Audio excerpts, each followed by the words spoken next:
ನಮಸ್ಕಾರ ವೀಕ್ಷಕರೇ, ಎನ್ಕೆ ನ್ಯೂಸ್ಗೆ ತಮಗೆಲ್ಲ ಸ್ವಾಗತ.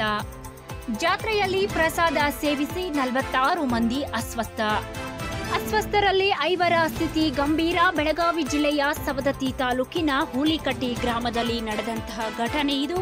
ಗ್ರಾಮದಲ್ಲಿ ನಡೆಯುತ್ತಿರುವ ಬೀರೇಶ್ವರ ಮತ್ತು ಕರೆಮ್ಮ ಜಾತ್ರೆಯಲ್ಲಿ ಗ್ರಾಮದ ಜನ ಅನ್ನಪ್ರಸಾದ ಮತ್ತು ಮನೆಯಲ್ಲಿ ಮಾವಿನ ಹಣ್ಣಿನ ಶೀಕರಣಿ ಸೇವಿಸಿದ್ದರು. ಪ್ರಸಾದ ಸೇವಿಸಿದವರಲ್ಲಿ ಏಕಾಏಕಿ ವಾಂತಿ ಭೇದಿ ಆರಂಭವಾಗಿದೆ. ಅಸ್ವಸ್ಥಗೊಂಡವರಿಗೆ ಸ್ಥಳೀಯ ಆಸ್ಪತ್ರೆ ಸವದತ್ತಿ ಸಾರ್ವಜನಿಕ ಆಸ್ಪತ್ರೆ ಹಾಗೂ ಬೆಳಗಾವಿ ಜಿಲ್ಲಾ ಆಸ್ಪತ್ರೆಗೆ ದಾಖಲಿಸಿ ಚಿಕಿತ್ಸೆಯನ್ನ ಕೊಡಿಸಲಾಗುತ್ತಿದ್ದು, ತೀವ್ರ ಅಸ್ವಸ್ಥಗೊಂಡಂತಹ 5ರನ್ನ ಧಾರವಾಡ ಜಿಲ್ಲಾಸ್ಪತ್ರೆಗೆ ರವಾನಿಸಿ ಚಿಕಿತ್ಸೆಯನ್ನ ಕೊಡಿಸಲಾಗುತ್ತಿದೆ. ಇನ್ನು ಅಹಿತಕರ ಘಟನೆ ಆಗದಂತೆ ತಾಲೂಕಾಧಿಕಾರಿಗಳು ಗ್ರಾಮದಲ್ಲಿ ಕ್ಯಾಂಪ್ ತೆರೆದು ಪ್ರತಿಯೊಬ್ಬರ ಆರೋಗ್ಯ ತಪಾಸಣೆ ಮಾಡುತ್ತಿದ್ದಾರೆ. ಈವರೆಗೂ ಯಾರಿಗೂ ಪ್ರಾಣಾಪಾಯ ಸಂಭವಿಸಿಲ್ಲ ಎಂದು ಡಿಎಚ್ಒ ಮಾಹಿತಿ ನೀಡಿದ್ದು, ಪ್ರಸಾದ ಸೇವಿಸಿದವರಲ್ಲಿ ವಾಂತಿ ಭೇದಿ ಕಂಡುಬಂದ ತಕ್ಷಣವೇ ಎಲ್ಲರನ್ನ ಆಸ್ಪತ್ರೆಗೆ ಸೇರಿಸಿ ಚಿಕಿತ್ಸೆ ಕೊಡಲಾಗಿದೆ.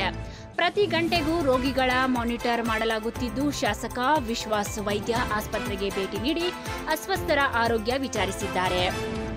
ಅಷ್ಟೇ ಅಲ್ಲದೆ ಗ್ರಾಮಕ್ಕೂ ಕೂಡ ಭೇಟಿ ನೀಡಿ ಘಟನೆಯ ಕುರಿತು ಮಾಹಿತಿ ಪಡೆದಿದ್ದು, ಆರೋಗ್ಯಾಧಿಕಾರಿಗಳಿಗೆ ಈ ಬಗ್ಗೆ ಗಮನ ಹರಿಸುವಂತೆ ಸೂಚಿಸಿದ್ದಾರೆ.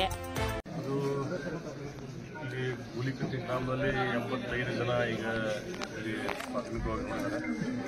17 ಜನ ಸವದತ್ತಿಯಲ್ಲಿ ಆಸ್ಪತ್ರೆಯಲ್ಲಿ ದಾಖಲಾಗಿದ್ದಾರೆ. ಒಂದು 15-20 ಜನ ಧಾರವಾಡ ಮತ್ತು ಬೆಳಗಾವಿಗೆ ದಾಖಲೆ ಮಾಡಿದ್ದಾರೆ. ಈಗಾಗಲೇ ಇದನ್ನ ಎಲ್ಲರದ್ದು ಸ್ಟೂಲ್ಸು ಮತ್ತು ವಾಟರ್ದು ಮತ್ತು ಅನ್ನಪ್ರಸಾದ ಮಾಡಿರುವಂಥದ್ದನ್ನೆಲ್ಲ ಸ್ಯಾಂಪಲ್ಸ್ ಈಗಾಗಲೇ ಕಳಿಸಿದ್ದಾರೆ. ಅದು ಒಂದು 2 ದಿನ ಬೇಕು ಸ್ಯಾಂಪಲ್ ರಿಪೋರ್ಟ್ ಬರೋಕ್ಕೆ.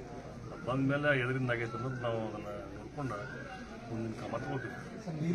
ಈಗಾಗಲೇ ಇಲ್ಲಿ ಮತ್ತೆ ಅದು ಬೆಳಿಬಾರ್ದು ಅಂತ ಹೇಳಿ ಕುಡಿಯುವ ನೀರನ್ನು ಚೇಂಜ್ ಮಾಡಿ ಟ್ಯಾಂಕರ್ನ ವ್ಯವಸ್ಥೆ ಮಾಡಿದ್ದೀವಿ. ಕಡ್ಡಾಯವಾಗಿ ಬಿಸಿನೀರು ಕುಡಿರಿ ಅಂತ ಹೇಳ್ತಾ ಇದ್ದೀವಿ. ನೀವು ಏನೇನು ಇದಕ್ಕೆ ತಯಾರಿ ತಗೋಬೇಕು ಅದನ್ನೆಲ್ಲ ತಯಾರಿ ನಡೆಸ್ತಾ ಇದ್ದೀವಿ. ಈ ನಮ್ಮ ತಾಲೂಕು ಅಧಿಕಾರಿಗಳು ಎಲ್ಲ ಅದನ್ನು ಈಗ ನಿನ್ನೆಯಿಂದ ಅದರಲ್ಲೇ ಪಳಗಿದಾರ. ಎಲ್ಲ ಟೀಮ್ ಕೂಡ ಇಲ್ಲೇ ಹೂಲಿಕಟ್ಟಿಯಲ್ಲಿದೆ. ಈಗ ಹತೋಟಿಯಲ್ಲಿ ತರುವಂಥ ವ್ಯವಸ್ಥೆ ನಾವು ಮಾಡ್ತಾ ಇದ್ದೀವಿ. ಜಾತ್ರೆಯಲ್ಲಿ ಅಂತ ಹೇಳಕ್ಕಾಗಲ್ಲ, ಯಾಕಂದ್ರೆ ಜಾತ್ರೆಯಲ್ಲಿ ಊಟ ಮಾಡದಿದ್ದವ್ರು ಕೂಡ ಈಗ ಇದನ್ನ ಡಿಹೈಡ್ರೇಷನ್ ಆಗಿದೆ. ಅವರಿಗೆ ಡಿಸೆಂಟ್ರಿ ಚಾಲೂ ಆಗಿದೆ.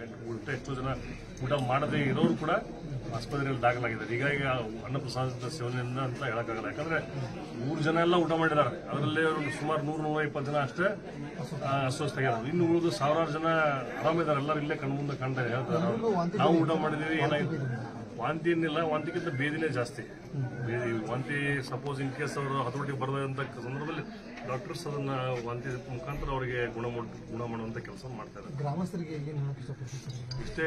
ಏನಿದು ಒಂದು ಕೇರಮ್ಮನ ಜಾತ್ರೆ ಪ್ರತಿ ವರ್ಷದಂತೆ ಈ ವರ್ಷ ಕೂಡ ತಾವು ಆಚರಣೆ ವಿಜೃಂಭಣೆಯಿಂದ ಮಾಡಬೇಕಂತ ಏನು ವಿಚಾರ ಇತ್ತು ತಮ್ಮದು. ಅದಕ್ಕೆ ದಯವಿಟ್ಟು ನಿರಾಸೆ ಆಗಬೇಡಿ. ಇದು ಹತೋಟಿಗೆ ಬರಬೇಕಾದ್ರೆ ಇನ್ನೂ 1 ವಾರ ಬೇಕಾಗ್ತದೆ. ಇದಕ್ಕೆ ತಾವು ಕೂಡ ಗ್ರಾಮಸ್ಥರು ಸಹಕರಿಸಬೇಕು. ಕಡ್ಡಾಯವಾಗಿ ನೀರು ಕುಡಿಬೇಕು. ಏನು ಆ ಪ್ರಸಾದ ಕಂಟಿನ್ಯೂಸ್ ಇತ್ತು, ಆ ಪ್ರಸಾದದ ಕೂಡ ಅದನ್ನು ಸ್ಟಾಪ್ ಮಾಡಿ ಅವ್ರಿಗೆ ಸಹಕರಿಸಬೇಕಂತ ಗ್ರಾಮಸ್ಥರೆಲ್ಲ ಮನವಿ ಮಾಡ್ತೇನೆ. ಅವರು ಕೂಡ ಈಗಾಗಲೇ ನನ್ನ ಮಾತಿಗೆ ಬೆಲೆ ಕೊಟ್ಟು ಹಾಕು ಅಂತ ಹೇಳಿದ್ದಾರೆ. ಸೋಮವಾರವರೆಗೆ ಸುಮಾರು ಕಡೆ ದಿನ ಇದೆ, ಅಷ್ಟರವರೆಗೂ ಹತೋಟಿ ಬಂತು. ಸೋಮವಾರ ದಿನ ವಿಜೃಂಭಣೆಯಿಂದ ಮಾಡೋಕೆ ನಾನು ಕೂಡ ಅವರಿಗೆ ಸಹಕಾರ ಮಾಡಿದ್ದೇನೆ. ಇಲ್ಲಾಂದ್ರೆ ಮತ್ತೆ ಮುಂದಿನ ವರ್ಷ ಕೂಡ ಇನ್ನೂ ಹೆಚ್ಚಿನ ಪ್ರಮಾಣ ಮಾಡೋಣ ನಾನು ಅವ್ರಿಗೆ ಹೇಳಿ.